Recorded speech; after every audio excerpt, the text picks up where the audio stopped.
Queridos, a paz do Senhor Jesus, nós louvamos a Deus por esse momento de louvor, de adoração. E agora nós vamos dar continuidade ao estudo da semana passada. Você que não participou, você pode voltar no Facebook aí e participar, né, desse estudo. E nós estamos falando sobre a vida de Jesus, sobre o fim, tentando tirar algumas dúvidas. Nem tudo pode ser respondido, mas o que puder ser respondido aqui, na palavra, nós vamos meditar e pensar juntos, né? Eu queria só pedir para passar alguns slides para vocês lembrarem do que a gente viu semana passada, né? Nós falamos da vida de Jesus, que o futuro é o que está escrito, não adianta sonhos, revelações, profecias, não estão acima do que está escrito. Então nós temos algo que o Senhor já disse, como seria a vida dele, de que maneira seria. Só Deus conhece o futuro e só Ele pode revelar esse futuro. Pode passar. Pode passar. Então aqui nós vemos a maneira como é que Jesus virá, né? Que não é mais humilhado. Pode passar. Ele vem com as nuvens do céu. Ele prometeu, ele disse que viria, os anjos disseram que ele viria, os apóstolos disseram que ele viria. Então a doutrina da vida de Jesus não é algo inventado pela igreja, é algo que está escrito, né? Pode passar. Isso aqui é só relembrando, né? Os apóstolos que falaram sobre a trombeta e a vinda de Jesus, a ressurreição dos mortos, tudo isso está lá em 1 Tessalonicenses 4, 16, 17. Jesus em Apocalipse dizendo: venho sem demora. Pode seguir. Aí nós vimos as formas, né? A forma como Jesus virá, que não é mais uma forma espiritual, como alguns têm dito, né? Pode seguir. É só uma olhada nos slides da semana passada. Os sinais da vida de Jesus, né? E aqui a gente já vai começar a falar um pouquinho mais hoje sobre a grande tribulação, né? E aí, falando como essa tribulação se dará, e a grande pergunta é se a igreja vai ou não participar da grande tribulação. Mais um aí. Então, muito bem, aí nós vamos parar agora para ler a Bíblia e vamos começar desse slide aí, na visão pré-milenista, que é a visão mais aceita no meio batista, né? E nós vamos entender um pouquinho também das outras visões, embora não é nosso objetivo aqui falar de todas as visões sobre o fim de todas as igrejas, né? Mas é bom que a gente saiba que não tem só a nossa visão, a nossa posição, e que ninguém pode bater o martelo e dizer que a sua visão é perfeita, porque tem outras visões. Então a gente tem que respeitar a visão das outras igrejas. No primeiro século, a ideia da vida de Jesus não era sistematizada como escatologia. As pessoas simplesmente esperavam a volta dele e pensavam nos sinais, nas tribulações, e eram perseguidos. Depois, com o passar dos anos, que a teologia foi sendo escrita, que aí aparece a expressão escatologia, que é o estudo do fim, né? E aí o pré-milenismo, que acredita na vinda de Jesus antes do milênio, né? Por isso que é chamado de pré-milenismo, tá? Ele tem a sua base e tira um pouco dessa grande tribulação e do fim das profecias de Daniel. E a gente vai ver o porquê disso mais tarde, né? Mas eu queria que você lesse comigo aí, tá? Daniel capítulo 9, a partir do verso 24, diz assim: 70 semanas estão determinadas sobre o teu povo e sobre a tua santa cidade, para fazer cessar a transgressão e para dar fim aos pecados, para expiar a iniquidade, para trazer a justiça eterna, para selar a visão e a profecia e para ungir o santo dos santos. Sabe e entende, desde a saída da ordem para restaurar e para edificar Jerusalém, até ao ungido, ao príncipe, 7 semanas e 62 semanas. As praças e circunvalações se reedificarão, mas em tempos angustiosos. Depois das 62 semanas, será morto o ungido e já não estará. E o povo de um príncipe que há de vir destruirá a cidade, o santuário, e o seu fim será um dilúvio. E até o fim haverá guerra, desolações são determinadas. E ele fará firme aliança com muitos, por uma semana, e na metade da semana fará cessar o sacrifício e a oferta de manjares, e sobre a asa das abominações virá o assolador, até que a destruição que está determinada se derrame sobre ele. Então aqui é uma profecia, como outras que Daniel teve também, falando sobre o fim. O livro de Daniel não dá para a gente estudar ele todo, né, que não é o objetivo dessas EBDs aqui, mas desde o capítulo 2, que você percebe o sonho do rei Nabucodonosor, tá, que teve um sonho de uma grande estátua, onde a cabeça era de ouro, o seu tronco era de prata, né, bronze no seu quadril, na coxa, suas pernas e pés eram de ferro, os pés de ferro misturado com barro. E a interpretação que Deus deu foi que aqueles eram impérios que iriam surgir ao longo da história da humanidade. E aí nós podemos entender aqui onde Daniel está. Daniel está na Babilônia, desde o capítulo 2 aí, desde o início, que você percebe que Daniel faz parte daquelas pessoas que foram levadas para o cativeiro que Deus determinou sobre os filhos de Israel por 70 anos. E Daniel foi levado para lá provavelmente com 18 anos.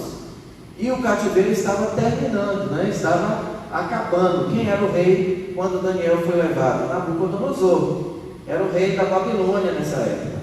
E aí os judeus foram levados para a Babilônia e a cidade toda foi destruída. Esse é o contexto que nós vemos Daniel inserido. Daniel, Jeremias, Ezequiel estão inseridos no contexto do cativeiro, da invasão babilônica, quando destruíram Jerusalém. Jerusalém foi totalmente destruída, o povo foi levado para a Babilônia cativo. Daniel, sendo um nobre, né, um filho da nobreza, juntamente com outros, foram levados para o palácio, para assistir no palácio do rei, por causa do seu conhecimento, da sua sabedoria. Só que o tempo determinado foi o tempo de 70 anos. Aí você vê no capítulo 9 mesmo, no verso 2, diz assim: no primeiro ano do reinado já de Dario, Daniel, entendi pelos livros que o número de anos de que falara o Senhor, o profeta Jeremias, aqui Daniel está usando o profeta Jeremias, tá? Falando que o que Deus falou com Jeremias, que seriam 70 anos, tá certo? De cativeiro. E esses 70 anos iriam acabar, né? Iriam terminar. Então eles foram enviados para lá mais ou menos em 605 a.C. E em Daniel 9:2 ele entende pelo livro de Jeremias que o cativeiro seria de 70 anos. E aí nós vemos aqui mais adiante que Daniel está orando, porque agora a Babilônia havia caído nas mãos dos medos e dos persas, né? Que era um império, o segundo império que surgiu depois da Babilônia. Então agora o Ciro, né, o rei Ciro, que ordena o retorno, né, dos judeus para a sua terra, Dario, né, a reconstrução do templo ordenada, o retorno de Esdras por Artaxerxes. Então agora outro império. E como esse outro império, você vê no verso 1, né, o primeiro ano de Dario, e esse império medo-persa agora que conquistou a Babilônia, está faltando apenas 2 ou 3 anos para terminar os 70 anos que Deus havia falado. Então você entende por que Daniel, no verso 23, né, quando o anjo Gabriel vem falar com ele, diz assim: no princípio das tuas súplicas saiu a ordem e eu vim para declarar, porque você é muito amado, considera, pois, a coisa e entende a visão. Então Daniel queria saber: e agora? Está acabando o cativeiro, está acabando os 70 anos, vamos voltar? Vamos voltar para Jerusalém, vamos voltar para a nossa cidade? E aí, o que o anjo diz? 70 semanas estão determinadas sobre o teu povo e sobre a tua santa cidade, para fazer cessar a transgressão, dar fim aos pecados, expiar a iniquidade. Então aqui, depois, pode passar o slide aí, por favor, depois desses 70 anos, já no finalzinho, aí nós vamos aprender um pouquinho, não sei se está dando para ver, né? Está bem claro aí por causa da luz aqui do Data Show, mas 70 anos aqui são considerados como 70 semanas, né? São consideradas como semana de 7 anos, não semana de 7 dias. Então, se você entender que são semanas de 7 anos, você tem 490 anos para se cumprir isso que está escrito aí no verso 24. Qual é a promessa que o anjo Gabriel faz para Daniel? Qual é a promessa? 70 semanas para quê? O que vai acontecer nessas 70 semanas? Cessar a transgressão, olha só a promessa, dar fim aos pecados, expiar a iniquidade, trazer justiça eterna, olha só, selar a visão e a profecia para ungir o santo dos santos. Então são promessas que foram feitas para, no fim desses 490 anos, o que ia acontecer? Ia acontecer tudo isso que está prometido. As transgressões seriam cessadas, o fim dos pecados. E aí você deve estar perguntando, como assim o fim dos pecados, né? E uma profecia dessa só poderia ser cumprida com a vinda de Jesus. Então você tem 490 anos desde a saída do povo da Babilônia até Jesus para se cumprir essa profecia. É claro que aí tem cálculos que podem não bater, que podem não dar certo, mas essas 70 semanas de 7 anos, 490 anos, teria que se cumprir entre a ordem, no verso 25, aí Daniel 9, 25, diz assim, desde a saída da ordem para restaurar e para edificar Jerusalém até ungido, né, ao príncipe, 7 semanas e 62 semanas. Ou seja, 7 semanas e mais 62 semanas dão 69 semanas. E aqui no verso 24 fala de 70 semanas. Então é isso que o pré-milenismo trabalha muito em cima dessas 70 semanas para entender o fim de todas as coisas, né? Então perceba, desde a ordem para edificar Jerusalém até ungido, 69 semanas. 7 mais 62, 7 semanas são 49 anos, se a gente quiser contar a nível de anos. Se quiser contar as 7 mais as 62, vão dar 69 semanas, que vai dar 483 anos. Isso teria que se cumprir desde a ordem para edificar Jerusalém até o ungido. Quem é ungido? O ungido é Jesus. Então 490 anos desde a ordem de reedificar Jerusalém, que estava destruída pelos babilônios, até Jesus, 490 anos. E aí a controvérsia nas contas, né? Porque em 538 Ciro deu a ordem, né, para o retorno, mas não teve apenas uma ordem para o retorno. Quando você abre Esdras capítulo 7, você já vê Xerxes, né, dando também ordem para o retorno. Então teria que ser 490 anos até Jesus. Essa é a conta que tem sido feita, embora os cálculos talvez não vão bater precisamente, mas aconteceu quase que precisamente. Quase 490 anos depois, lá está Jesus sendo batizado e recebendo a unção do Espírito Santo quando ele sai do batismo de João.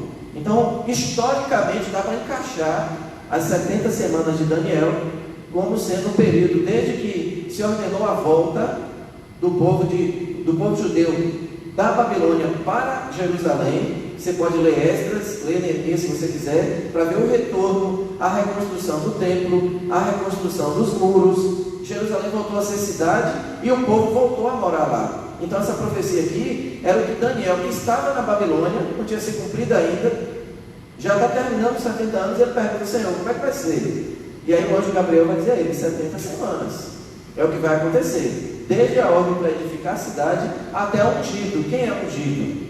O ungido é Cristo. E aí 70 semanas são 70 semanas de 7 dias, que isso acabaria logo.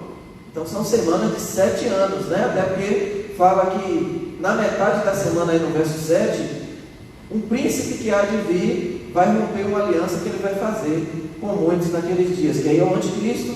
A gente vai falar daqui a pouquinho. Então 69 semanas são 483 anos. Será cortado o ungido, olha só, né? Até o ungido e tal. Depois do verso 26, capítulo 9, verso 26, depois das 62 semanas, 7 semanas mais 62, né? Depois das 62, será morto o ungido. Está falando o que aqui? Está falando da morte de quem? De Jesus. E já não estará e o povo de um príncipe que há de vir destruirá a cidade. Olha só, Jerusalém estava destruída quando Daniel ora. O anjo fala que haverá um retorno, uma reconstrução, uma ordem para reconstruir, e aqui, depois das 62 semanas, o ungido será morto, né? Já não estará, e o povo de um príncipe que há de vir, que seria o Império Babilônico, já não será mais o Império Persa, irá destruir a cidade e o santuário. E aí de novo Jerusalém seria destruída no ano 70, né? Não sei se eu coloquei ali, ó. Os romanos invadiram Jerusalém, o general Tito, e destruiu no ano 70. Jerusalém foi novamente destruída, e o que ficou ali? O Muro das Lamentações, que é o que existe hoje na Nova Jerusalém, que as pessoas vão lá colocar pedido naquele muro, foi o que restou. O resto, como Jesus disse no templo, não ficará pedra sobre pedra que não seja derrubada. Jerusalém, o templo de Herodes, tudo foi destruído, mais uma vez, e os judeus foram dispersos por todo o mundo, voltando a ser nação apenas no século passado, como sabemos isso na história. E aí após isso, e aqui é que está a grande dificuldade de interpretação, é que fala que o príncipe que há de vir vai destruir a cidade e o santuário, seu fim será como um dilúvio, que isso não é muito bem compreendido, e até o fim haverá guerra, desolações são determinadas, não é? E aí no verso 27 diz assim: ele fará uma firme aliança com muitos por uma semana. Preste atenção, quantas semanas já foram cumpridas? Até a morte do ungido, 69 semanas. Está faltando se cumprir quantas semanas? Uma semana de 7 anos. É essa semana de 7 anos que na nossa escatologia pré-milenista nós entendemos que será a grande tribulação, e não aconteceu ainda. Então 69 semanas até a morte do ungido já aconteceram, desde a destruição de Jerusalém, desde a reconstrução de Jerusalém, né, por Esdras, Neemias e tal, até a destruição no ano 70 depois de Cristo pelos romanos. Já se cumpriram essas 69 semanas. E aqui está falando de um príncipe que vai fazer aliança por uma semana, e que na metade da semana fará cessar o sacrifício, a oferta de manjares, e sobre a asa das abominações virá o assolador, até que a destruição que está determinada se derrame sobre ele, né? Então essa última semana de 7 anos, não está dando para ler direito, eu não sei, né? As pessoas que estão aqui estão conseguindo ler. Ela não se cumpriu ainda, porque ainda não houve esse príncipe, ainda não houve essa aliança, tá certo? Então você tem a ascensão e o domínio do anticristo. Aí nós vamos ler 2 Tessalonicenses, capítulo 2.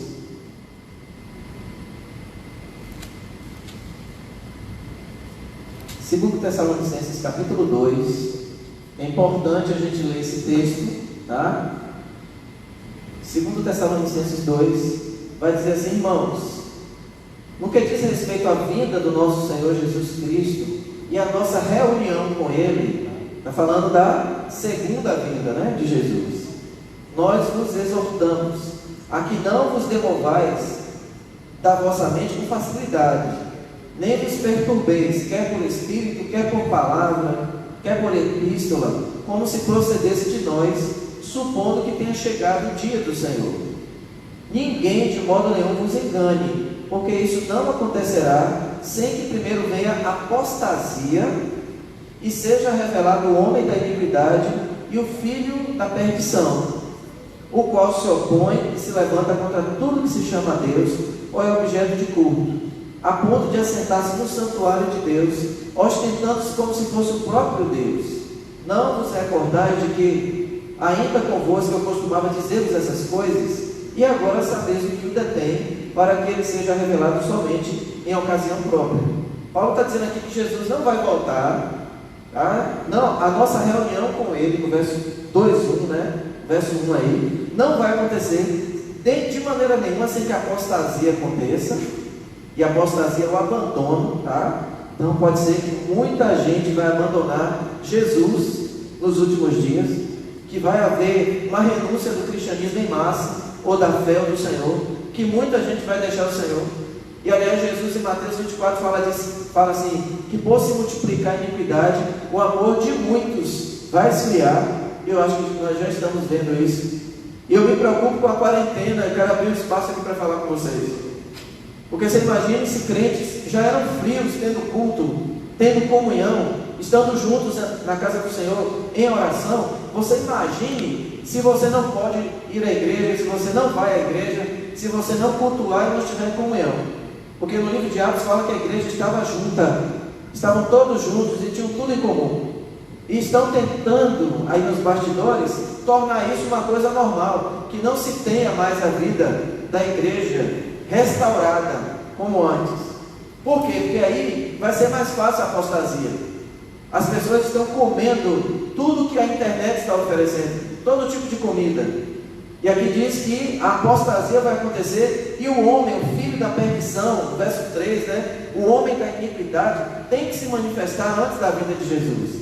É isso que Paulo está dizendo. Não se engane, Jesus não vai voltar e a gente não vai reunir com ele sem que antes seja revelado o filho da perdição, o homem do pecado, que nós, e João lá na primeira epístola chama de anticristo, tá? E aí nós vamos ter que entender um pouquinho quem é essa figura, tá certo? Surgirá o anticristo e fará aliança com o povo judeu durante 3 anos e meio, e logo após quebrará essa aliança, né?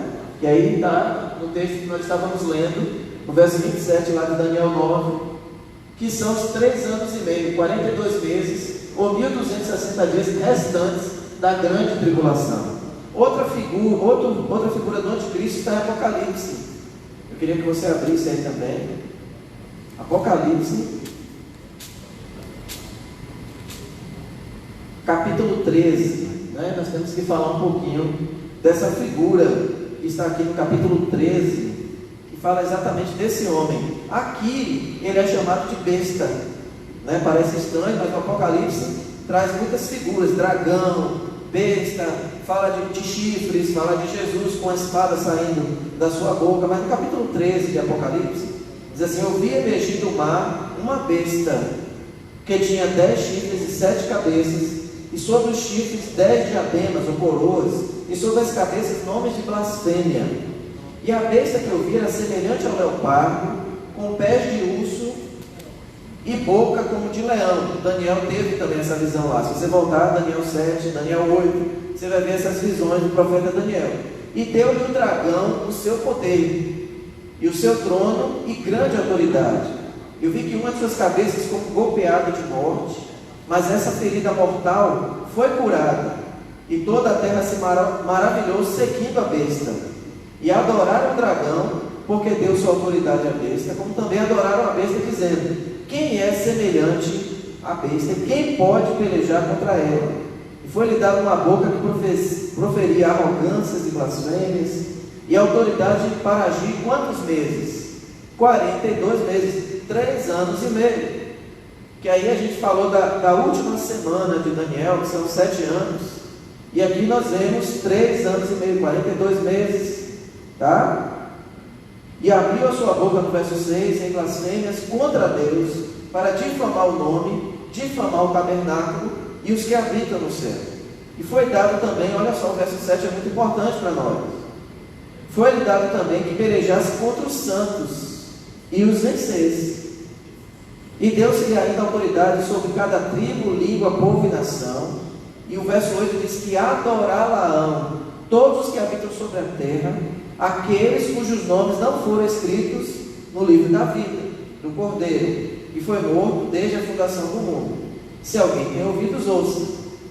Olha só, gente, nós vamos aqui falar, Paulo fala aos Tessalonicenses do filho da iniquidade, do homem do pecado, filho da perdição, que tem que se manifestar antes da vinda do Senhor. E aqui no Apocalipse fala da besta. A besta é um símbolo de um animal feroz. É tanto que a aparência dele é de um leopardo, com patas de urso, dentes, boca de leão. Está falando de fúria, está falando de selvageria. Não está falando de uma besta que vai sair literalmente de dentro da água. Então aqui está falando os chifres, Uma de suas cabeças foi golpeada, no verso 3, golpeada de morte. Cabeça, liderança, Então tinha 7 cabeças, é como se fosse uma liderança de 7, e 7 no Apocalipse dá a ideia de plenitude, e aqui dá uma ideia de que ele vai governar sobre todas as tribos, línguas, povos e nação, será adorado por todo mundo, tá? E quem vai adorar esse anticristo são aqueles cujos nomes não foram escritos no livro da vida. Então quem não tem Deus, quem não tem Jesus, vai adorar essa besta, vai adorar o anticristo, vai se dobrar a ele, não tem jeito, a esse domínio mundial que vai acontecer. Então nós precisamos entender isso. O anticristo é essa pessoa, esse homem do pecado, que vem querendo imitar Jesus, que não será igual, não tem como ser igual a Jesus, né? Mas do mesmo jeito como Deus enviou Jesus ao mundo, Satanás vai enviar o anticristo.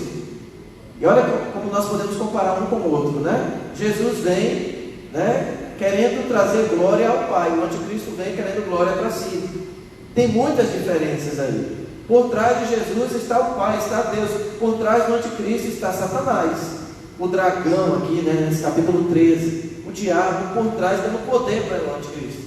E ele vai conseguir fazer o mundo se dobrar para ele. Por que nós temos que considerar essa profecia do anticristo, de Daniel e tudo mais? Porque lá em Mateus 24:15, Jesus fala assim: quando vocês virem a abominação da desolação, de que falou o profeta Daniel, Jesus cita Daniel.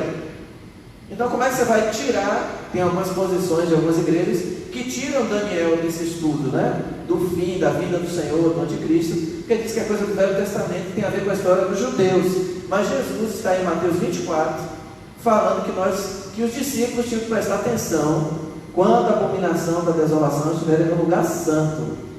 E olha, queridos, já teve algumas vezes na história que você vai ver isso. No período interbíblico, entre Malaquias e Mateus, o império que ascendeu foi o Império Grego.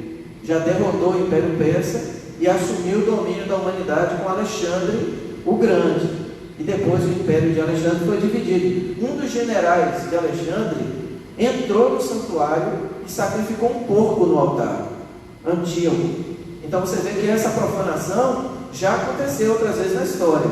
Nabucodonosor destruiu o templo lá atrás, quando Daniel foi levado para o cativeiro. Depois, no ano 70, os romanos destruíram o templo novamente. E Jesus fala que isso é um sinal da vinda dele. E aqui o anticristo me parece ser essa pessoa que no final, na metade dessa última semana que falta acontecer, vai romper a sua aliança e vai trazer destruição, blasfêmia contra Deus, vai obrigar todo mundo a adorá-lo. E aqueles que não têm o nome no livro da vida do Cordeiro, vai se dobrar a esse anticristo. Pode passar aí o slide, por favor. Por que a última semana não se cumpriu ainda?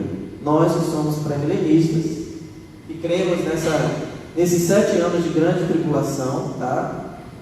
Precisamos fazer essa pergunta: se as 69 semanas de Daniel já se cumpriram até a morte do ungido, por que não continuou logo e os últimos 7 anos também não aconteceram?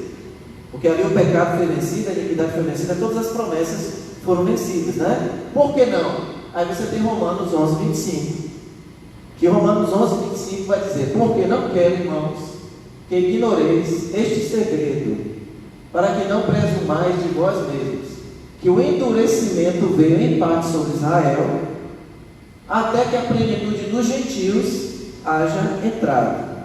Por que a última semana não aconteceu ainda? E aí você vê que Jerusalém foi destruída no ano 70, os judeus foram espalhados, e aí você tem agora os 2000 anos em que quem está atuando na terra como povo de Deus? A igreja do Senhor, a igreja de Cristo, que por sinal nasceu onde? Nasceu em Jerusalém. Jesus era judeu, a igreja nasceu em Jerusalém. Os judeus são dispersos, são espalhados. Você vê em Atos 8 também a dispersão, mas aí nós temos agora uma igreja. Então tem uma semana de 7 anos que não se cumpriu ainda, porque nesses 2000 anos Israel endureceu. João 1, né? Ele veio para os que eram seus e os seus não receberam. Jesus foi rejeitado pelos judeus, e esse endurecimento, Paulo disse assim: olha, para que vocês não se engrandeçam, é bom que vocês saibam que o endurecimento veio em parte sobre Israel, até que a plenitude dos gentios haja entrado. O que é a plenitude dos gentios? até que o número de pessoas que não são judeus tenham alcançado salvação. Então eu me incluo nisso, você se inclui nisso, que está assistindo, que está participando desse estudo. O Evangelho tinha que alcançar as nações, tinha que alcançar o mundo inteiro. E aí então, olha aqui, Mateus 24:14. O Evangelho será pregado em todo o mundo, em testemunha a todas as nações, e então virá o fim. Por que o anticristo não se manifestou ainda? Porque isso aqui precisa acontecer. O Evangelho precisa ser pregado a todas as nações. E quando o anticristo se manifestar, nós lemos o texto aí, que ele vai fazer guerra contra os santos, né? E vai vencê-los. Está aqui escrito, né? Vai pelejar, no verso 7, Apocalipse 13:7, que ele vai pelejar contra os santos e vai vencer. Então esse vai ser um período de perseguição à igreja, um período de sofrimento da igreja. E aí depois eu vou explicar porque tem pessoas que não creem nisso, né? Mas aqui nós vemos o porquê que essa última semana está detida. E Paulo fala isso lá no texto que nós acabamos de ler em Tessalonicenses, que existe algo que detém o anticristo. Ele não se manifestou porque ele está sendo detido. O próprio Deus está impedindo a manifestação do anticristo para que se cumpra primeiro as coisas que ainda têm que se cumprir. E uma das coisas que tem que se cumprir é a pregação do Evangelho a todo mundo, em testemunho a todas as nações. Se o anticristo manifestar e impedir esse projeto, então a palavra de Jesus não se cumpriu. Porque no discurso profético de Jesus, ele fala que o Evangelho será pregado em todo mundo, em testemunho a todas as nações, então virá o fim. Não pode haver fim sem essa pregação, sem isso acontecer, senão a palavra não se cumpriu. E agora quem está alcançando a filiação divina, né? Todos quantos o receberam, deu-lhes o poder de serem feitos filhos de Deus. Os judeus pensavam que eram os filhos de Deus. Os filhos de Deus eram os judeus. E agora a igreja prega, ensina e crê que qualquer um que crê em Jesus, porque lá Jesus, o texto de João fala isso, todos quantos o receberam, deu-lhes o poder de serem feitos filhos de Deus. Então, filho de Deus hoje não é mais Israel só, não são mais os judeus, são os gentios, ou a plenitude dos gentios é o alcance de todas as nações. É tanto que lá diante do Cordeiro estarão, diz aqui no Apocalipse, gente de toda tribo, língua, povo e nação, estará em pé diante do trono do Cordeiro. A salvação não veio só para os judeus, veio para nós, graças a Deus, que aqui nós como gentios fomos alcançados. Então, muito antes de haver Brasil, de haver América, de terem descoberto a América, o Senhor já tinha imaginado que ia surgir um país que nós temos hoje, né? 520 anos. Deus já sabia que teríamos uma nação chamada Brasil e que nessa nação muita gente ia se converter a Ele. E esse projeto não poderia ser detido por um anticristo anterior. Então teve muitos anticristos, João fala isso, né? Muitos foram anticristos, que é na verdade alguém que combate o Evangelho, que combate Jesus. Muitos. Mas o homem do pecado, o homem da iniquidade não se manifestou ainda. E Jesus virá não antes dele se manifestar. É isso que a Bíblia diz. E é isso que nós cremos como pré-milenistas, né? Pode passar, por favor. Muito bem, o anticristo, quem é essa pessoa que é tão, né, tem tanta especulação? Tem gente que fala que é o Papa, tem gente que fala que é o presidente dos Estados Unidos, falaram que era Hitler, que era Nero. Muita gente fala de anticristo e fica procurando. Quem é o presidente da Rússia? Agora já é o presidente da OMS, né? O sujeito que está cuidando da saúde do mundo inteiro e colocando todo mundo, né, na mão dele, aí parece. Mas olha só, Paulo fala dele em 2 Tessalonicenses, que nós acabamos de ler, né? 2 Tessalonicenses 2, de 1 a 12, como filho da perdição. A manifestação dele é antes da vinda de Jesus, guarde isso no seu coração, juntamente com a apostasia, que será um período de rebelião completa, de anarquia, e as pessoas vão estar totalmente frias espiritualmente, a sua maioria. Jesus disse que por se multiplicar a iniquidade, o que vai acontecer? O amor de muitos esfriará.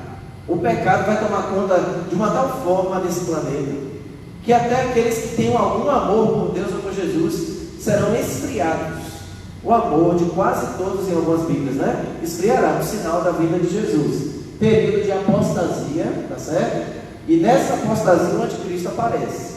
No meio dessa apostasia, se apresentará como o próprio Deus que se opõe a Deus. Está sendo detido, como eu acabei de falar, né? Por alguém ou por algo, que aí tem muita especulação. Inclusive, nós vamos ver mais para frente um pouquinho, que alguns dizem que é exatamente pela igreja. A igreja está aqui, por isso que o anticristo não pode se manifestar. O Espírito Santo é usado também como um que o detém, e que no arrebatamento da igreja, preste atenção, essa é uma teologia sobre a vinda de Jesus, e nós vamos ver daqui a pouquinho esses slides também. No arrebatamento da igreja, a igreja será tirada para que o anticristo apareça. Parece não bater muito com a cronologia que nós estamos estudando aqui do pré-milenismo, tá certo? Uns dizem que ser o Evangelho, outros o Espírito Santo, a igreja, outros dizem que é o governo. Ainda existe governo, mas que vai chegar uma hora em que não vai haver governo no planeta, ninguém vai se sujeitar a governo nenhum e o anticristo vai se manifestar. Então, na verdade, é um mistério. Ninguém sabe dizer o que o detém, o que impede o anticristo, né? Eu creio que é o próprio Deus. Deus é que está detendo a manifestação do anticristo para que aconteça no tempo que Ele quiser. Na sua hora, no seu tempo, Ele vai permitir. Mas agora, quem pode deter a força do dragão, do Satanás, de manifestar um governo mundial? Só Deus. Só o próprio Senhor, para cumprir os seus planos, né? Ele vem segundo, no verso 9, né? A eficácia de Satanás, então, é uma personificação, alguém que humanamente vai representar o diabo, o próprio diabo manifesto, né? E tem muitos filmes interessantes na mídia. Eu não sei quem assistiu no passado aí, o Bebê de Rosemary, e tem vários filmes que falam sobre o anticristo gerando um filho, né? O diabo gerando um filho no planeta. Eu não sei se você alguém aí já assistiu esse tipo de filme. E ele vem com todo o poder, sinais e prodígios da mentira, todo engano e toda injustiça. Então o anticristo não vai aparecer fazendo mágica de esconder moeda. Tá? Tem gente que pensa que ele vem com algum poderzinho. Ele vem com todo, né? Olha lá, poder, sinais, prodígios da mentira. Por isso ele vai conseguir convencer um planeta inteiro a adorá-lo. Se ele não tiver esse poder, ele não consegue. E aí a gente tem que perguntar: quem seria essa pessoa hoje? Não se manifestou ainda, não apareceu. Então não adianta ficar especulando. Ele vem da China, porque a China tem um dragão lá como símbolo, né? Muita gente fala que o anticristo será chinês por causa do dragão. Tem o ano do dragão, tem o dragão em muitas casas. Eles têm muito a cultura do dragão. Não se pode dizer isso, porque a Bíblia não fala quem ele é. A Bíblia diz como ele virá. Da mesma forma como Jesus não fala o dia e a hora em que ele vai aparecer no céu. Ficar especulando sobre o anticristo, gente, não adianta nada. Olha ele, já falaram antes que era George Bush, agora já é o novo presidente dos Estados Unidos, e as pessoas ficam procurando na história da humanidade quem seria ele hoje. Quem é a pessoa que poderia fazer sinais, prodígios e maravilhas hoje? Nós não sabemos, mas a Bíblia diz que ele vai se manifestar. Nós lemos Apocalipse 13, dizendo que ele é a besta, né, um animal selvagem, e o diabo será adorado na figura desse homem. Será uma adoração satânica na vida desse homem, que não vai aparecer como um chifrudo, como as pessoas pensam. Vai aparecer como salvador da pátria, como alguém que vai fazer aliança com muitos, que vai trazer paz, que vai trazer prosperidade. Por isso as pessoas vão adorá-lo. Vai fazer milagres, sinais, prodígios, para dizer que Ele é Deus, e que Ele é que deve ser adorado, que Ele é o verdadeiro Deus, presente na terra.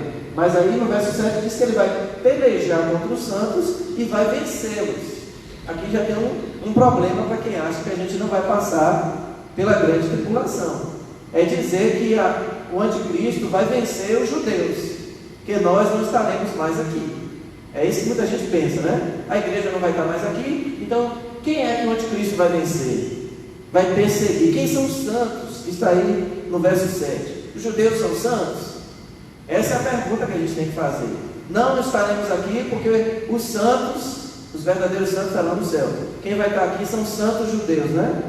Que não vão adorar a besta, não vão se sujeitar a ela, E aí depois, ao mesmo tempo, diz que a besta vai fazer uma aliança com os judeus. Então é um negócio meio estranho de se entender, mas vamos caminhar aqui. Ele vai dominar sobre cada tribo, povo, língua e nação. Esse é o anticristo. Você imagina um cristão fraco, cristão que não tem a vida no altar, que não conhece a palavra, que não está vivendo na graça do Senhor. E normalmente aqui no verso 8 diz: quem vai adorar ele? Quem o nome não está escrito no livro da vida. Aí, Apocalipse 13, verso 8. Quem não nasceu de novo, quem não é filho de Deus, vai se dobrar ao anticristo. Não tem jeito. Filho de Deus, isso aqui traz esperança para nós também. Quem tem o nome no livro da vida não vai se dobrar ao anticristo.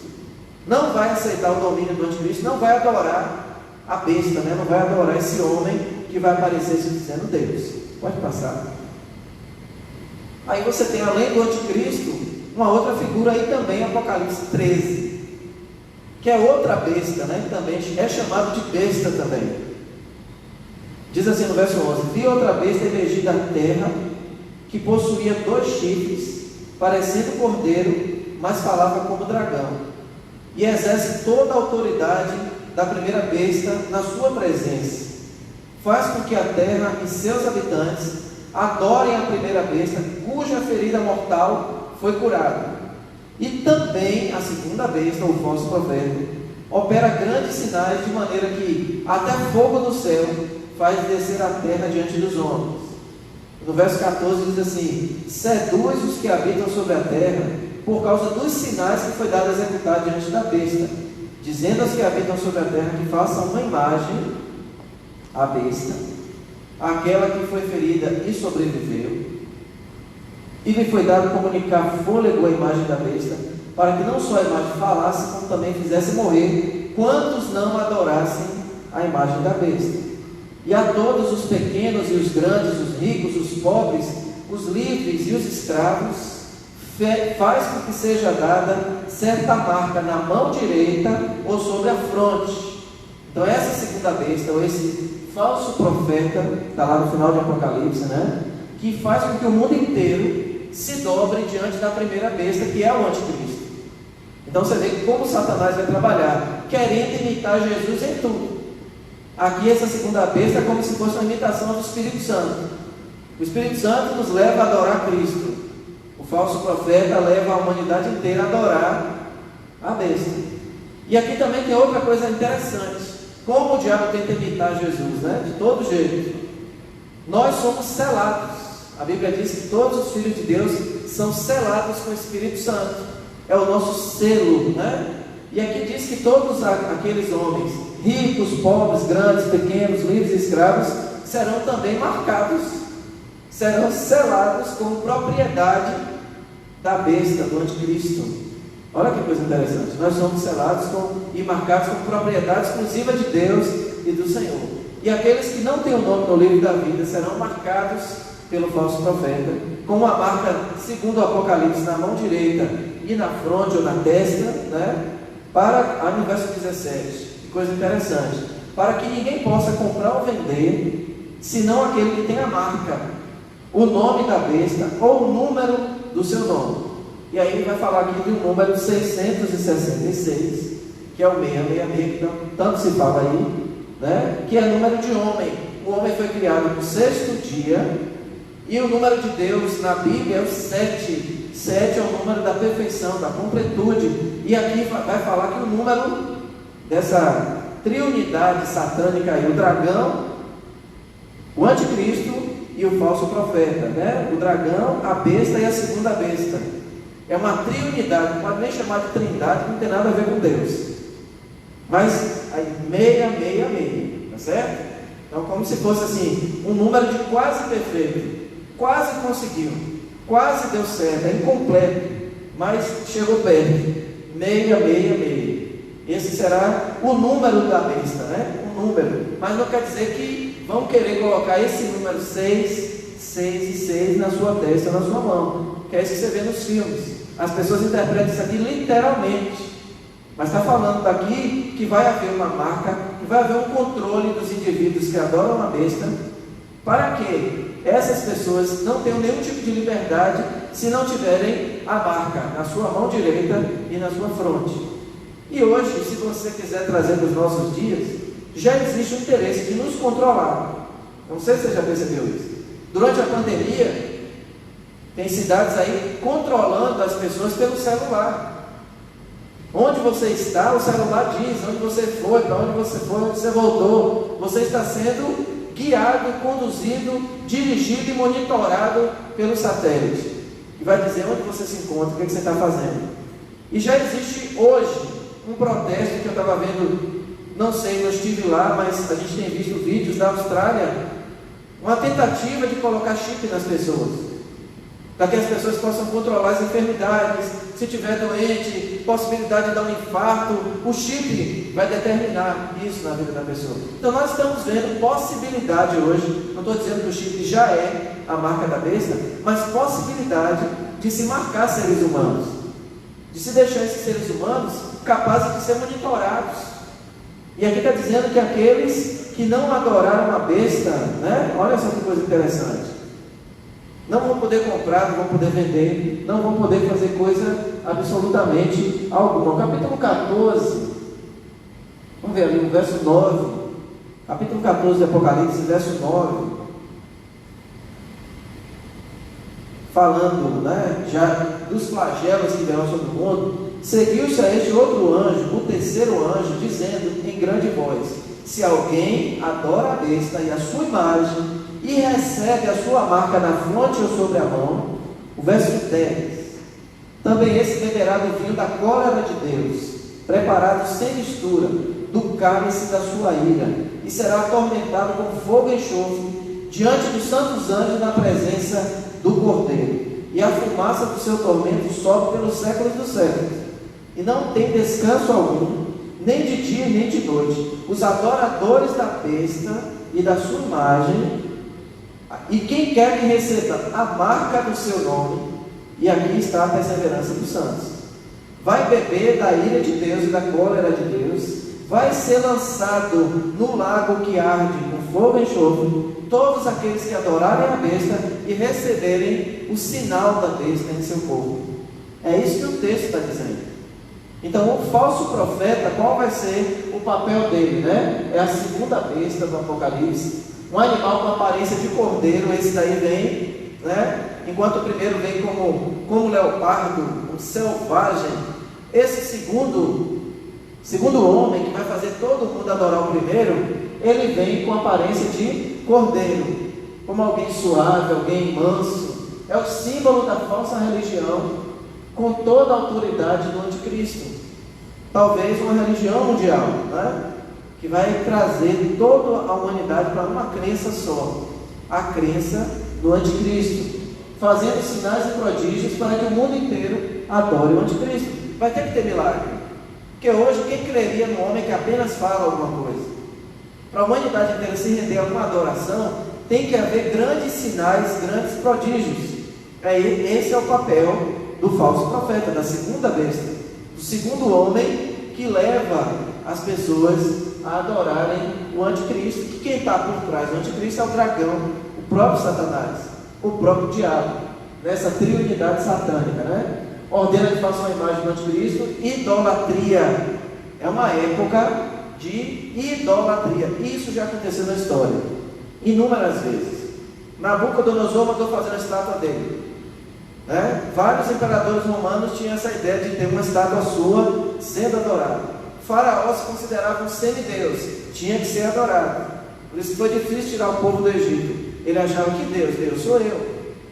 E essa pessoa que vai surgir como sendo Deus também, querendo ser adorado. E aí lá vem a imagem para ser adorada. A idolatria é um sinal do anticristo, da vinda da triunidade satânica para dominar o planeta, e obriga a todos que recebam a marca na mão. Isso aí, tudo que a gente já acabou de falar. Ninguém poderá ter liberdade sem essa marca, tá certo?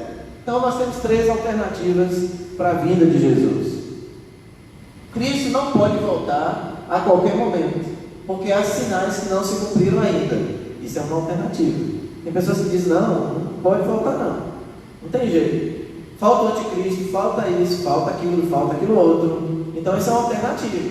Se você quiser crer assim, não, vai demorar ainda mais alguns anos aí para Jesus voltar. Segunda alternativa, Jesus poderá voltar em duas etapas, que é a ideia da Assembleia de Deus, do dispensacionalismo. Jesus volta no começo dos 7 anos e volta de novo no final dos 7 anos, tá certo? Então, duas vindas. Nesses 7 anos, tudo que falta se cumprir, vai se cumprir. É uma ideia também. Cristo poderá voltar a qualquer momento. Os sinais estão se cumprindo. Eu creio dessa maneira, que para Jesus não tem dificuldade de ele voltar hoje, se ele quiser. O anticristo pode aparecer a qualquer momento. Ele está sendo detido, mas ele pode se manifestar a qualquer momento. Então, por que Jesus teria dificuldade de voltar? Se ele disse aos discípulos dele que ele vem como ladrão, que era para eles ficarem alertas, vigiando, 2000 anos atrás, é porque ele poderia voltar a qualquer momento. Ele não falou o dia e a hora, mas ele queria que seus discípulos estivessem alertas. Então eu queria ler com vocês, segundo Pedro. Estou correndo um pouquinho, porque o assunto é grande, senão a gente não vai conseguir transmitir tudo, né, que a gente gostaria de transmitir nesses estudos sobre o fim. Segundo Pedro, capítulo 3, também não vou ler todos aqueles versículos por causa do horário, mas diz assim: amados, esta é agora a segunda epístola que vos escrevo, e ambas procuro despertar com lembrança a vossa mente esclarecida, para que vos recordeis das palavras que anteriormente foram ditas pelos santos profetas, bem como do mandamento do Senhor e Salvador ensinado pelos vossos apóstolos, tendo em conta, antes de tudo, que nos últimos dias virão escarnecedores com seus escárnios, andando segundo as suas próprias paixões e dizendo, olha só, esses escarnecedores que vão dizer isso. Verso 4: onde está a promessa da sua vinda? Porque desde que os pais dormiram, todas essas coisas permanecem como desde o princípio da criação, porque deliberadamente esquecem que de longo tempo houve céus e terra, a qual surgiu da água e através da água pela palavra de Deus, pela qual veio perecer o mundo daquele tempo afogado em água. E aí no verso 7 Pedro vai dizer: os céus que agora existem, a terra, pela mesma palavra que criou tudo, têm sido entesourados para o fogo, e estando reservados para o dia do juízo e destruição dos homens ímpios. Aí no verso 8 é esclarecedor. Porque muitos escarnecedores vão dizer: cadê? Por que está demorando? Cadê a promessa da vinda de Jesus que até hoje não veio? 2020 Jesus não voltou ainda. Isso é escarnecer das coisas que foram ditas. Aí no verso 8 Pedro diz assim: há todavia uma coisa, amados, que vocês não devem esquecer, que para o Senhor um dia é como 1000 anos, e 1000 anos é como um dia. E o Senhor não retarda a sua promessa, como muitos acham que é tardia. Mas qual é o motivo de não ter acontecido ainda? Não querendo que nenhum pereça, mas que todos cheguem ao arrependimento. Todos que vão se arrepender, vão se arrepender. Então por que a promessa não é tardia? Porque existe um propósito na vida do Senhor, e esse propósito é de recolher todos os que tinham que se arrepender. Tá? Mas aqui é uma blasfêmia muita gente dizer: Cristo não pode voltar porque não se cumpriram os sinais. Aqui, pelo que Pedro diz, muita gente vai dizer: cadê a promessa? Está tardando no verso 4. Então nós, estudando o fim, não podemos cometer esse erro grave, de achar que até o anticristo aparecer, até acontecerem todos os sinais que estão escritos, Jesus não pode voltar. Se ele quiser voltar, ele volta hoje. Eu não posso viver nessa perspectiva. A minha perspectiva é de que Jesus pode voltar a qualquer momento. Aí você tem o arrebatamento da igreja. Preste atenção. Jesus disse do arrebatamento que os anjos, que o Filho do Homem ia aparecer no céu e enviar os seus anjos e recolher os seus escolhidos na vinda dele, quando ele aparecer no céu. Tá certo?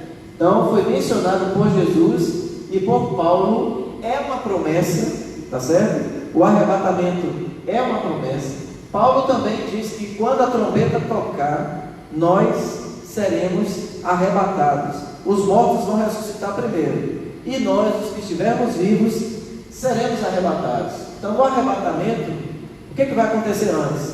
Os mortos, aqueles que morreram em Cristo, vão ressuscitar primeiro. Por isso não vamos antecedê-los. Paulo diz, de maneira alguma, vamos chegar antes deles. Vai haver ressurreição dos mortos. Será um encontro nas nuvens, ou nos ares, como a Bíblia diz, né? O Senhor virá sobre as nuvens, e nós encontraremos com Ele nas nuvens. Os que estiverem vivos, Paulo diz assim, seremos transformados todos. Então preste atenção, esse corpo aqui vai ser glorificado na hora do arrebatamento, porque carne e sangue não pode herdar o reino de Deus. Então esse corpo vai ser glorificado no dia do arrebatamento, quando Jesus vier e enviar os seus anjos, e ao ressoar da trombeta de Deus. O que isso deve gerar em nós que estamos esperando a vinda de Jesus? O medo do anticristo? Não, queridos, de maneira alguma. Vai gerar em nós consolo aos nossos corações. Isso é maravilhoso. Está lá em 1 Tessalonicenses 4, e é bom que vocês leiam, porque não vai dar para ler todos os capítulos que tem que ser lido aqui, mas lá no verso 18 diz, consolai-vos uns aos outros com essas palavras. Qual é a palavra que traz consolo ao meu coração? Jesus vai voltar e nós seremos arrebatados, encontraremos com Ele nos ares. Isso é maravilhoso, isso é promessa que traz consolação ao meu coração. Isso me ajuda a pregar o Evangelho, é uma palavra de estímulo. Como Jesus pode voltar a qualquer momento, seremos arrebatados. Qual é a nossa obrigação? Pregar o Evangelho a toda a criatura, e então virá o fim. É nossa obrigação pregar. Esse é um tempo maravilhoso para pregar o Evangelho. Está todo mundo com medo da morte, com medo do fim, com medo de tudo. É a hora de você pregar a vinda de Jesus. É a hora de anunciar o retorno do Senhor à terra, que Ele vai retornar. E é a hora de estar com o coração consolado. Nós temos promessas. Eu não sei se a live aqui já terminou, se já está no tempo. Tira o medo do futuro, saber que Jesus vai voltar para me buscar. Por que eu estou com medo do anticristo? Por que eu estou com medo do futuro se Ele prometeu que vai me buscar? Medo de Satanás, medo do 666, medo da besta, medo. Misericórdia, queridos. Quem tem o nome no livro da vida não vai se dobrar à besta, não vai aceitar sua marca, não vai adorar, porque o seu nome está no livro da vida do Cordeiro. Não precisa ter medo da besta, porque a Bíblia diz que o Senhor vai destruir com o sopro da sua boca. O anticristo será destruído com o sopro da boca. No capítulo 19 de Apocalipse diz que Jesus vai lançar a besta e o falso profeta no lago de fogo, e depois Satanás. Serão destruídos pelo nosso Senhor. Eles já são vencidos, já está decretado o fim deles. Eu não preciso ter medo, tá? Consola das perdas das pessoas amadas. O arrebatamento e a ressurreição de mortos, Paulo diz assim, irmãos, não fiquem atribulados a respeito dos que dormem. E hoje tem pessoas preocupadas com quem morreu. Se morreu em Cristo, se morreu em Jesus, não temos que preocupar. Isso consola o nosso coração. Vamos nos encontrar novamente. Todos os que morreram desde antes de Cristo e esperavam a vinda de Jesus, até os que depois de Cristo creram. Por isso que Jesus diz, eu rogo, Pai, não somente por estes, pelos 12, mas por aqueles que hão de crer em mim. Então tem esperança para nós, até para aqueles irmãos que já morreram, tem esperança. Nós vamos chegar lá. Então eu tenho que estar com meu coração tranquilo, consolado até de quem morreu, não desesperado pelas pessoas que morreram, mas também vai gerar em mim o quê? Se Jesus vai voltar para me buscar, eu preciso de santidade e de vigilância, para que o meu amor não venha esfriar, porque Ele diz que o amor de muitos esfriará. Então eu tenho que ter essa vigilância na minha vida. Passa aí, Melissa, não sei se vai dar tempo ainda. Agora, essa é a pergunta que eu queria responder hoje. Não sei se a live aqui, eu queria que vocês ficassem olhando, para não interromper, porque é muito importante. Essa é uma dúvida de muitas pessoas. O arrebatamento vai ser antes dos 7 anos ou depois? Se for antes, a igreja não vai passar pelos 7 anos de grande tribulação. Se for depois, a igreja vai passar pela grande tribulação. A visão pré-milenista entende que sim, a igreja vai passar pela grande tribulação. É isso que, inclusive, eu creio, né? Que a igreja vai passar pela grande tribulação. Agora, a maioria prefere. Acabou? Então, Então, eu vou esperar aqui um minutinho, Melissa fazer uma nova live para a gente concluir. Não sei se vocês estão entendendo, né? Existe uma discussão se a igreja passa ou se a igreja não passa pela grande tribulação. Nós vamos viver a perseguição do anticristo ou não? Então, para muita gente seria melhor, a maioria prefere ser arrebatado. Tem gente que diz, né? Que não quer nem morrer. Eu não vou morrer não, eu vou ser arrebatado, né? É isso que muitas pessoas pensam.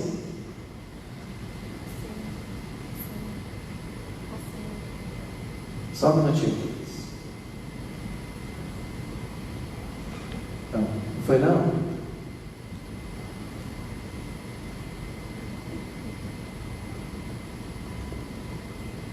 Conseguiu? Muito bem. O estudo é muito grande, queridos. Para a gente dar em 1 hora é complicado. Então, também para não ficar interrompido, a gente tem que concluir, né? Senão fica um negócio aqui pelo meio do caminho. Embora na semana que vem nós vamos fazer uma revisão. Esperar o Denival sair da frente do Data Show. É ao vivo, e ao vivo acontece de tudo, né? Muito bem. O dispensacionalismo, queridos, é a crença que os pentecostais surgiu no século XIX. Os pentecostais, a Assembleia de Deus, a maioria das igrejas pentecostais crê no dispensacionalismo. O que é que o dispensacionalismo ensina? Ensina que Jesus voltará 2 vezes. A primeira vez ele não vai aparecer no céu e todos vão ver como ele disse. A primeira vez Jesus virá de maneira invisível. Aliás, muitos filmes, o Apocalipse, se não me engano, né, é um filme Nicolas Cage, né, que fala sobre isso, sobre o arrebatamento, quando as pessoas vão desaparecer, né, desaparecer dos aviões, desaparecer dos carros, desaparecer dentro das suas casas. Como Jesus disse, 2 estarão no campo, um será tomado, outro será deixado. 2 estarão numa cama, um será tomado, outro será deixado. Então a ideia do dispensacionalismo é que a igreja ensina que a igreja passará 7 anos no céu, não aqui. Enquanto aqui na terra estará acontecendo a grande tribulação, a igreja vai estar no céu com Jesus, nas bodas do Cordeiro. Isso pegando as bodas do Cordeiro de Apocalipse e colocando nesse período 7 anos no céu. Enquanto aqui estará acontecendo 7 anos de tribulação sobre o domínio do anticristo, tá? E aí a volta de Cristo com a igreja já seria no final dos 7 anos. Aí Jesus voltaria com a igreja já para vencer o anticristo e dar início ao milênio. Então a Assembleia de Deus e muitas outras igrejas pensam dessa maneira. Qual é a base desse ensino?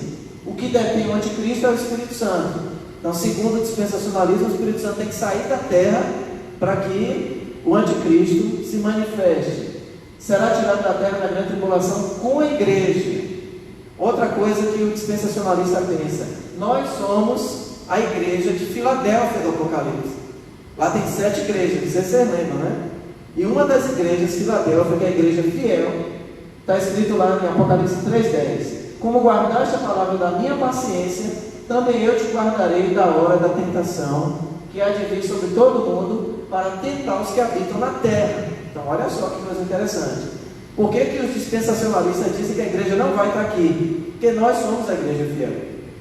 E o Senhor vai nos guardar. E guardar seria o quê? Tirar daqui, levar para o céu e voltar com a igreja. Tá certo? Passa aí, Melissa, por favor. Problemas com essa visão. Eu quero deixar claro aqui que eu não estou batendo martelo, tá? Se você quiser crer dessa forma, que você vai ser arrebatado antes da grande tribulação, nós não vamos impedir você de crer dessa forma, porque tem várias visões dentro do Apocalipse. Mas preste atenção, não há ensino direto e claro dessa doutrina. Você não vê Jesus em nenhum momento falar assim: venho buscar vocês, vou levar vocês para passar 7 anos comigo e depois a gente volta. Isso não está escrito nem por Jesus, nem por Paulo. Isso é interpretação da retirada, do guardar. Vocês serão guardados. Não tem nenhum lugar na Bíblia que fala desses 7 anos no céu. Não existe. As bodas do Cordeiro não pode ser interpretado como 7 anos no céu. Segundo, não há como provar a vida de Jesus 2 vezes. Uma é invisível e outra é visível. Não tem na Bíblia também. A primeira vez eu venho invisível, ninguém vai me ver. Não, Jesus disse, depois da tribulação, daqueles dias, depois da tribulação, aparecerá no céu com poder, grande glória, o homem, o Filho do homem. Então ele não fala de uma vida invisível. Isso não está escrito nos evangelhos. Terceiro, o evangelho sempre se refere à vinda do Senhor no singular, como uma só. E aí eles falam, não, é uma só, mas em duas etapas. Como assim? Uma 7 anos antes, outra 7 anos depois. Então isso aqui é uma ideia dos pentecostais, que a gente não quer tirar pedra, mas a ideia batista do pré-milenismo é uma ideia de que Jesus vai voltar uma vez só, que não tem duas vindas de Jesus. A primeira vinda ele já veio, ele nasceu, ele pregou, ele batizou, ele curou, subiu ao céu. Aí a segunda vez é o que o anjo diz aos discípulos lá em Atos 11, né? Assim como ele subiu ao céu, vocês vão vê-lo descer. Da mesma maneira que ele subiu, ele vai voltar. Não tem vida invisível ali. Uma que ninguém vai ver, que ninguém vai saber, só a igreja. Não tem. Quem disse que nós somos Filadélfia? Aí também já é uma presunção, né? São 7 igrejas no Apocalipse e nós somos Filadélfia. Nós somos a igreja fiel, a igreja que guardou a palavra, a igreja isso, a igreja aquilo. Quem disse que nós somos? Então já é uma presunção também dizer que a igreja é Filadélfia. Por que nós não somos Sardes? Por que nós não somos Laodiceia? Por que nós não somos Esmirna? Nós somos Filadélfia. Por quê? Porque é a igreja que vai ser guardada na grande tribulação. Então parece que estão usando o texto de Filadélfia para dar margem a entender que nós seremos arrancados, tirados da terra no período da grande tribulação. Jesus deixou claro aos discípulos que eles passariam. Aí as pessoas querem dizer que Mateus 24 não é para a igreja. Como eu posso interpretar que um capítulo de Mateus não é para a igreja? Os outros são. E não é só em Mateus que fala da grande tribulação, fala em Marcos, fala em Lucas. E por que a gente tem que tirar só o que a gente quer para defender uma tese de que a igreja não passará por grande tribulação? Olha o que Jesus fala aos discípulos.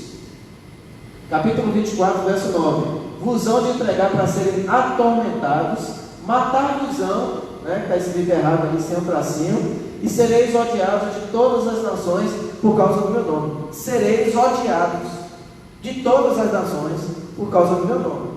Então o dispensacionalismo parece temer a grande tribulação, precisa criar um meio de dizer, nós vamos sair dessa, né? Então dizem que Mateus 24 é para judeus e não para a igreja. Jesus virá depois da tribulação, daqueles dias, com os anjos. Então a Bíblia não fala de Jesus voltando com a igreja, fala de Jesus vindo com os santos anjos. Então parece que são apenas desculpas para que as pessoas tenham certeza de que não vão passar pela grande tribulação. O arrebatamento será com alarido e com trombeta. Como é que pode ser secreto? Com voz de arcanjo, com trombeta. Como é que a vinda de Jesus e o arrebatamento com trombeta vai ser secreto? Vai ser escondido. Passa aí, Denise. O pré-milenismo histórico, que é o que nós cremos, né? Ele ensina que Jesus adverte aos discípulos que ele passará. Se não era para eles passarem, para que advertir? Para que falar com Pedro, com João, que eles não que haveria uma tribulação se eles não fossem passar? Para quê? Então Jesus diz a eles: vocês vão ser odiados, vocês vão ser presos. Eles de fato foram martirizados. Ninguém pensa nisso. Como é que Pedro morreu? João foi exilado. Como é que Tiago morreu? Você abre Hebreus 11 e diz que eles foram cerrados pelo meio. A perseguição de Nero, né? A igreja foi martirizada. A igreja no primeiro século foi devorada por feras. A igreja sofreu. Então por que nós temos o privilégio hoje, no fim, de não ser? Jesus não poupou a primeira igreja e vai poupar a gente. A garganta está falhando já. A igreja tem sido martirizada ao longo da história. Quantas vezes a igreja foi perseguida na história? Quantas vezes? Quantos martírios a igreja já passou hoje, no século 21? Muçulmanos matando cristãos, perseguidos pelo comunismo. A igreja chinesa é perseguida terrivelmente. O comunismo tenta matar cristãos e destruir a fé. Hoje. E aí diz assim: a igreja não vai passar pela grande tribulação. Não tem base bíblica nenhuma para isso, né? A oração de Jesus: não peço que tire do mundo, mas que livre do mal. Essa é a visão pré-milenista, queridos. Paulo disse: por que fazeis isso? Não choreis, pois assim fazendo partis o meu coração. Eu estou pronto não apenas a ser amarrado, mas também a morrer em Jerusalém pelo nome do Senhor. O que é que Paulo está dizendo? Eu não, eu vou ser arrebatado. Está dizendo assim: não, eu estou pronto para ser preso, estou pronto para morrer pelo nome do Senhor. Tá? Então nós temos base bíblica para entender que a grande tribulação vai pegar a igreja sim. Tá? Que a igreja vai passar pela grande tribulação sim. E eu acho que é melhor a gente pensar assim, do que a gente achar que não vai passar. Porque muita gente vai blasfemar, muita gente vai apostatar, e muita gente vai se dobrar a besta, porque não está se preparando para isso. Então nós temos entendimento de que a perseguição ao Evangelho vai acontecer. É claro, né? Nós estamos prontos? Essa é a pergunta. Jesus parece que estava preparando os discípulos para serem mortos, para serem presos, para serem martirizados, e eles foram martirizados, gente. Ninguém disse a Tiago que ele seria arrebatado. Tiago morreu ao fio da espada. Ninguém disse à igreja que foi devorada pelos leões nas arenas: ó, vocês vão ser arrebatados. Eles morreram devorados pelos leões. Está escrito que eles foram queimados e colocados como lampião para iluminar a rua. Cristãos. Hoje nós queremos dizer que não vamos passar pela grande tribulação. A igreja tem que se preparar para as duas coisas. E aqui eu vou deixar você livre. Tá? Não vou bater o martelo nem pôr ninguém. Se nós formos arrebatados, amém. Glória a Deus. Teve arrebatamento. Não passamos. E tem mais. Alguns podem morrer também antes da grande tribulação. Pode ou não pode? Quantos evangélicos têm morrido? Quantos cristãos têm morrido? Quem morreu antes da tribulação está na bênção. Amém, igreja? Não vai suicidar não, pelo amor de Deus. Senão vai para o inferno. Suicídio não é coisa de Deus. Tá? Mas quem tiver morto não vai passar pela grande tribulação. Qual é o medo da grande tribulação? Qual é a preocupação da grande tribulação? É se livrar do sofrimento? Então é isso que tem que ser perguntado. Não estou atirando pedra na Assembleia de Deus, nem nos outros credos aí que acreditam nisso, que a igreja será arrebatada antes da grande tribulação. Mas o que você vê na Bíblia é Jesus preparando a sua igreja para ser perseguida, preparando sua igreja para passar pela luta, pela tribulação. E eu quero terminar aqui deixando isso, né? Deixando, se você não for arrebatado, e aí tem pessoas que dizem até isso, né? Tem essa teoria: quem estiver vigiando vai ser arrebatado, quem não tiver vai ficar, para ser perseguido pelo anticristo. Então tem uma turma aí que diz que existem dois tipos de crentes: os crentes que vão, os crentes que vão ficar. Então divide a igreja na metade, uma turma vai, uma turma fica. Isso não está na Bíblia, gente, não existe isso na Bíblia. O Senhor não falou isso, tá certo? Então, se você tiver realmente que conviver com a grande tribulação aqui na terra, eu entendo a palavra de Apocalipse assim: seremos guardados. Deus vai guardar a igreja dele aqui nessa terra, proteger, se tiver de ficar. Se a gente for arrebatado, o pastor Kleber está errado, o pré-milenismo está errado, está todo mundo errado. Tem problema, mas são 5 visões diferentes do Apocalipse. 5, ainda tem os presbiterianos que nem acreditam no milênio. Eu não sei, não vou aqui bater o martelo para dizer quem está certo e quem está errado. A gente dá aula para que vocês entendam o que vai acontecer. Você tem que crer que vem o anticristo, que vem a apostasia, que vai ter grande tribulação. Jesus disse: como nunca houve nem nunca haverá, porque será a última grande tribulação, que haverá uma marca, que haverá um controle mundial, mas que os que têm o nome no livro da vida não vão se dobrar. E aí quem não se dobrar vai ser perseguido, vai sofrer perseguição. Então, se você não, realmente o arrebatamento antes dos 7 anos não for verdade, né? Eu creio que não é, mas vai que, né? Se não for verdade o arrebatamento, você vai ter que passar pelos 7 anos. E se você tiver que passar, seremos muito bem guardados pelo Senhor. E é um tempo que muito crente vai se manifestar cheio do Espírito Santo, enfrentando a besta, o anticristo, seja lá quem for. Mas vai ter uma igreja viva. E parece que durante a grande tribulação vai ter salvação e conversão. Como é que o Espírito Santo não vai estar aqui, gente? Como é que vai ter salvação sem o Espírito Santo? Meu Deus do céu. Mas está lá no Apocalipse: esses são os que vieram da grande tribulação, que lavaram suas vestiduras no sangue do Cordeiro. Então, como assim vai ter uma grande tribulação, vai ter salvação e a igreja não vai estar aqui? Eu creio que a igreja vai ser purificada na grande tribulação, que vai ser o tempo de Deus lavar a igreja dele, limpar a igreja dele, santificar a igreja dele. Então vigie, toma cuidado.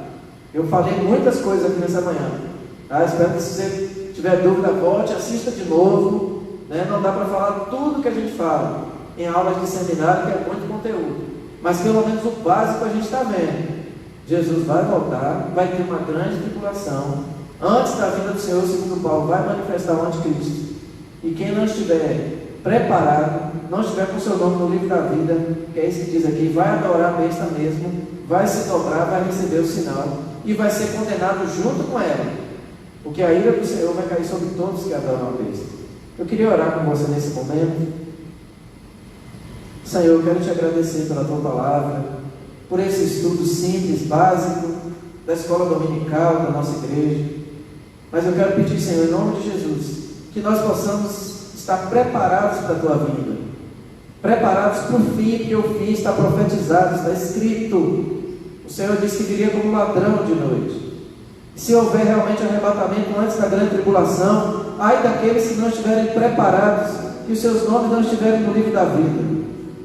Ai daqueles que não estiverem com as suas vestiduras lavadas no sangue do Cordeiro. E se realmente a igreja tiver de passar pela grande tribulação, ai daqueles que não estiverem cheios da tua presença, cheios do Espírito Santo, para enfrentar a apostasia, para enfrentar o governo do anticristo, para enfrentar o dragão com todos os seus sinais e prodígios. De qualquer forma, a tua igreja precisa estar pronta, precisa estar preparada. E quem sabe a tua igreja já está vivendo tribulação, Senhor. Existem as tribulações pessoais, individuais, que muitos irmãos estão vivendo. Senhor, nos proteja, que a tua palavra seja esclarecedora, que esse estudo não seja apenas estudo para encher a mente de informação, mas o estudo, Senhor, para estar com a vida no altar, prontos, preparados, olhando para o alto, esperando e amando e querendo a vinda de Jesus, apressando a sua vida com a pregação do Evangelho. Que a tua igreja esteja comprometida como noiva, esperando o seu noivo. Que o Senhor nos livre da apostasia, nos livre do amor esfriar, Senhor. Que a tua palavra diz que o amor de muitos esfriará. Nos livra do engano, Senhor. Nos livra dos falsos mestres, falsos profetas. Nos livra, Senhor, da blasfêmia. Em nome de Jesus, que a tua igreja possa estar com o coração totalmente pronto, dizendo: Maranata, ora vem, Senhor Jesus. Porque é isso que o Senhor espera da tua igreja, que ela esteja esperando e amando a tua vinda, querendo a tua vinda. Sabemos que o fim vem, Senhor, e ninguém vai poder impedir esse fim, mas a nós cabe somente cumprir o nosso papel e estarmos vigilantes e prontos para a vinda do Senhor. Em nome de Jesus. Amém. Amém. Deus abençoe a todos. A paz do Senhor.